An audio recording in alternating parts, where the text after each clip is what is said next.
Bonjour, mesdames et messieurs. Aujourd'hui, nous sommes au théâtre parce que dernièrement, j'ai rencontré une de mes amies dans un bar bruyant du centre-ville et après notre rencontre, j'ai composé un petit dialogue à son intention. Alors, ça va comme ceci. Alors, je mets mes lunettes parce que l'âge aidant, ou l'âge nuisant, en fait, on finit par avoir besoin de petites béquilles. Nos yeux, pour le moment, seulement nos yeux. Voilà. Donc, pauvre Nicole. Bon, je parle à mon interlocutrice. Donc, ça va comme ceci.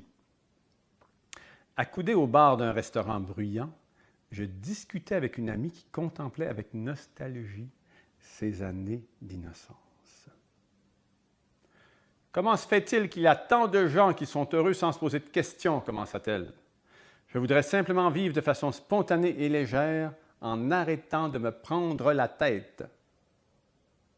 Mais qu'est-ce qui dit que ces gens-là sont heureux? Répliquai-je. Pour moi, la spontanéité et la légèreté ne sont pas au début du processus, ils viennent à la fin. Ils sont le résultat d'une culture de soi. Une culture, dit-elle. Oui, une culture, comme dans cultiver son jardin. Et l'on pourrait dire que les fleurs de ce jardin ont pour nom légèreté et spontanéité. Tiens, je ne savais pas que tu étais poète. Allons, vite à nos bêches et à nos râteaux. Vivement la thérapie, les jus verts et la méditation. Cap sur la légèreté, se moqua-t-elle. Oh, tu peux choisir les outils qui te semblent adéquats, lui répondis-je amusé.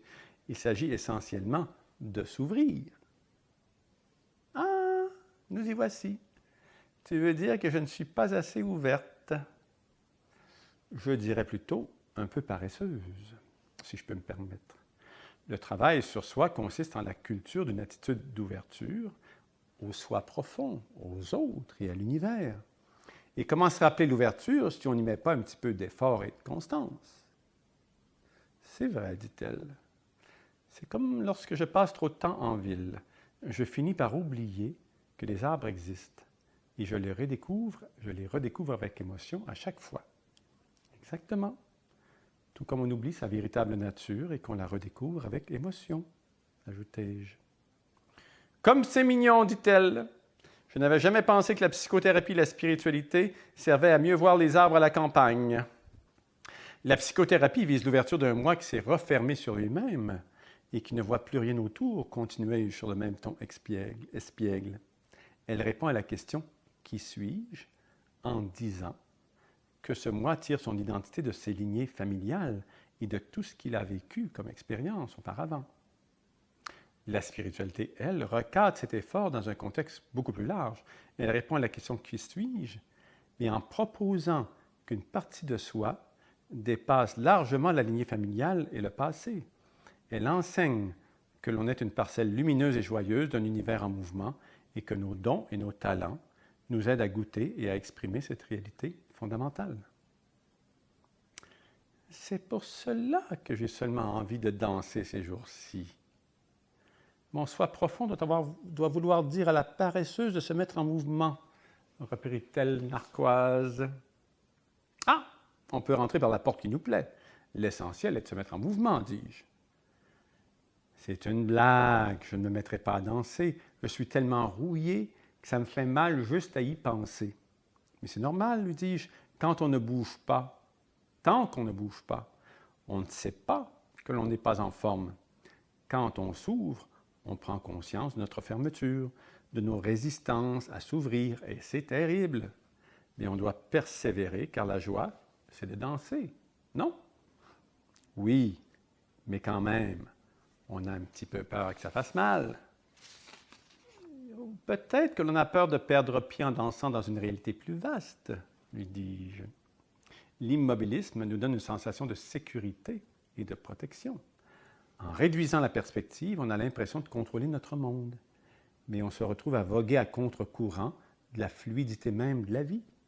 Et ça finit par faire mal, parce que c'est épuisant. Tu crois que nos heurts et nos souffrances sont liées au fait que nous allons à contre-courant? Demanda-t-elle. Je lui dis oui. On épuise la plupart de nos forces à résister au mouvement naturel de la vie. C'est affaibli par le choc d'un naufrage qui a tout emporté de ce que l'on pensait être, qu'on se laisse enfin aller au courant plus fort et plus puissant qui nous entraîne à vivre plus légèrement.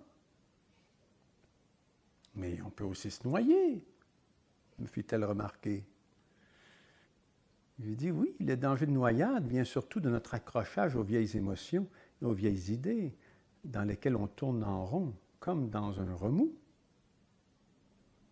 Comme dans un remous, dit-elle. Quelle belle image! C'est vraiment léger ton truc. Plus je t'écoute, plus je trouve que c'est léger. Décidément, cette conversation est de plus en plus éclairante.